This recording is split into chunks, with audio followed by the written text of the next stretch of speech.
સુરતના ડિંડોલી ખાતે આવેલા રાજમહેલ મોલમાંથી લોહીથી લથપથ હત્યા કરાયેલી લાશ મળવાના ગુનાનો પોલીસે કલાકોમાં જ ભેદ ઉકેલી કાઢ્યો હતો અને ડિંડોલી પોલીસે 3 હત્યારાઓને ઝડપી પાડી સળિયા પાછળ ધકેલી દીધા હતા.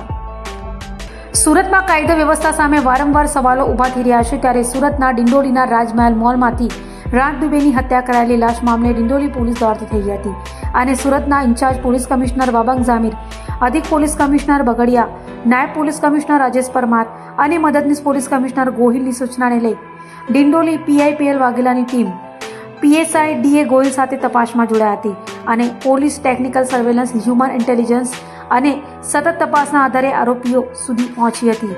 પોલીસે રાજ દુબેની હત્યા મામલે 3 આરોપીઓ જયેશ ઉર્ફે ઝેમીઝ, હિતેશ અને પ્રશાંતની ધરપકડ કરી પૂછપરછ કરતા આરોપીએ જણાવ્યું હતું કે પૈસાની લેતી દેતી અને જૂની અદાવતને કારણે હત્યાનું કાવતરું ઘડાયું હતું, જેથી ડિંડોલી પોલીસે હત્યારા જેમીઝ ભરત વૈષ્ણવ, હિતેશ મનોજ કટિયાર અને પ્રશાંત પવન બાસીની ધરપકડ કરી સળિયા પાછળ ધકેલી દીધા હતા. તારીખ 11/7/2026 રોજ ડિંડોલી પોલીસ સ્ટેશન વિસ્તારમાં આવેલા રાજમહલ મોલમાં એક રાજ અજય દુબે કરીને એક છોકરો હતો, ઉંમર વર્ષ એની 20 હતી.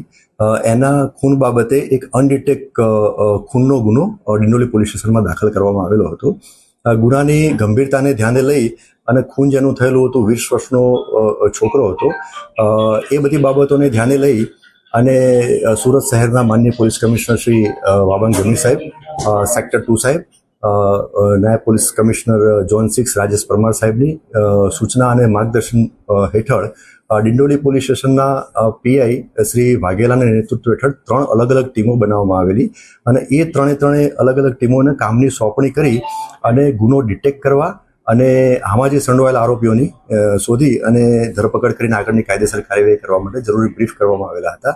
જે અનુસંધાને હ્યુમન ઇન્ટેલિજન્સ અને ટેકનિકલ સર્વેલન્સના આધારે આમાં જે સંડોવાયેલ 3 આરોપી હતા એની વિગત ડિંડોલી પોલીસને મળી. એ આધારે ડાંગ જિલ્લાના સાપુતારા તરફ જવાના રોડ ઉપર આ 3 આરોપીઓ એક 2 વ્હીલરમાં જતા હતા, તો એમને ઇન્ટરસેપ્ટ કરી અને 3 આરોપીઓને ત્યાંથી લઈ અને ડિંડોલી પોલીસ સ્ટેશન લઈને આવેલા છે. એમની પ્રાથમિક પૂછપરછ અત્યારે હાલ ચાલુ છે. પ્રાથમિક પૂછપરછમાં એમને ગુનો કરેલાની કબૂલાત કરેલ છે અને આ જે ગુનો જે મોટિવ હતો આ 3 આરોપીનો, એમાં એ રીતનું હતું કે 3 આરોપીના પહેલા તો નામ જણાવું કે 3 આરોપી પૈકી પહેલા આરોપીનું નામ છે જયેશ ઉર્ફે જેમીન ભરત વૈષ્ણવ. એની ઉંમર વર્ષ છે 20 અને એ સાઈ દર્શન રેસિડેન્સી ડિંડોલી વિસ્તારનો રહેવાસી છે. બીજા આરોપીનું નામ છે હિતેશ ઉર્ફે સોનુ મનોજ કટિયાર. એની ઉંમર વર્ષ 19 છે. એ પણ સાઈ દર્શન રેસિડેન્સી ડિંડોલી સુરતનો રહેવાસી છે. અને ત્રીજા આરોપીનું નામ છે પ્રશાંત ઉર્ફે પવન ઉર્ફે બાશી રાજુ સિંધે. એની ઉંમર વર્ષ 19 છે. એ છત્રપતિ શિવાજીનગર લિંબાયતનો રહેવાસી છે. આ 3 આરોપી અને જે ભોગ બનનાર જે છે એ બધા મિત્રો હતા.